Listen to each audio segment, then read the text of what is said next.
Em nome do Pai, do Filho e do Espírito Santo. Amém. Chegando em casa, Jesus perguntou a Simão: Simão, que te parece? Os reis da terra cobram impostos ou taxas de quem? Dos filhos ou dos estranhos? Pedro respondeu: dos estranhos. Então Jesus disse: logo os filhos são livres.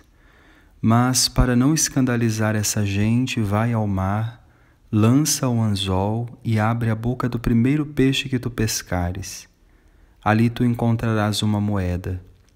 Pega então a moeda e vai entregá-la a eles por mim e por ti.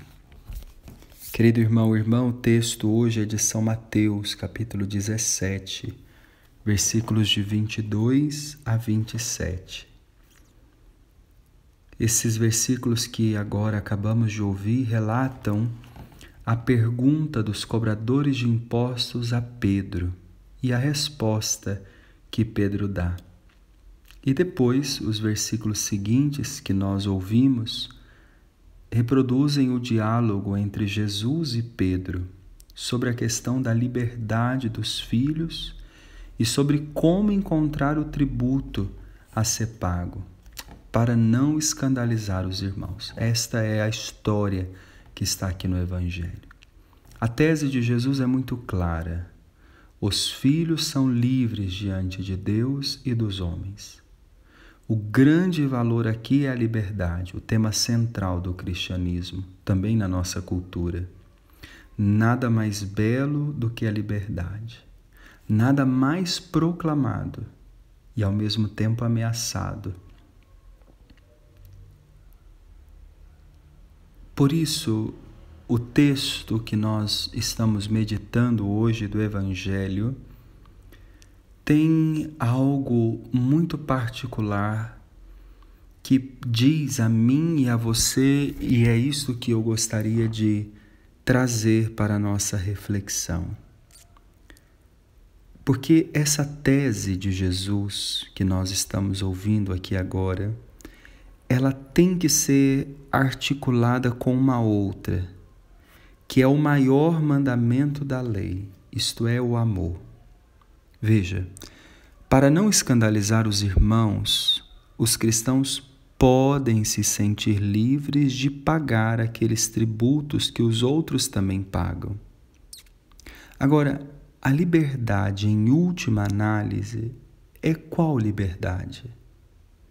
Onde a gente experimenta se a gente é livre de verdade?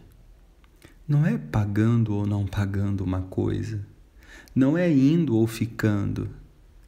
A autêntica liberdade se comprova na liberdade de amar.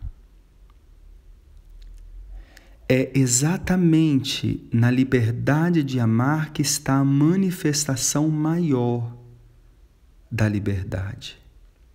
São livres de renunciar aos seus direitos mais legítimos, se esses podem ferir ou prejudicar os direitos dos outros. Então compreendamos, a verdadeira liberdade é a de edificar o outro, não de eliminá-lo ou de derrubá-lo. Naquele contexto, não pagar o tributo escandalizaria, faria mal às pessoas. Eles não compreenderiam. E Jesus e Pedro são livres para não pagar. Porém, antes dessa liberdade de não pagar o tributo, existe uma outra liberdade, a do amor.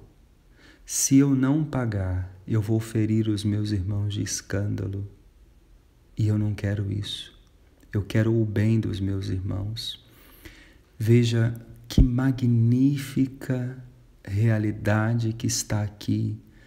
É uma regra, uma receita prática para a vida em comunidade. E quem não vive vida de comunidade, a nossa família é uma comunidade, o nosso grupo de trabalho, o nosso grupo de escola, são grupos, comunidades. E aonde provamos a verdadeira liberdade, se sabemos enxergar o outro. Porque muitas vezes nós estamos vendo pessoas gritando por uma liberdade mesquinha, egoísta, que não olha o outro. Eu sou livre para comer, por exemplo, quantos pedaços eu quiser, mas tem mais gente na mesa. É lícito isso? Isso vai fazer bem ao todo? Observe, a liberdade autêntica me leva a enxergar o outro. Por isso, frente a esse desejo profundo de liberdade que trazemos, peçamos a Deus a graça de perceber o irmão. O amor ao irmão, esta é a plena realização do homem. Então, o critério de liberdade é o bem do outro. Não pode ser um bem só para mim. O nosso critério de liberdade deve estar aí, bem ao outro. Que o Senhor nos ajude a darmos esse passo magnífico. Que Deus abençoe você. Em nome do Pai, do Filho e do Espírito Santo. Amém.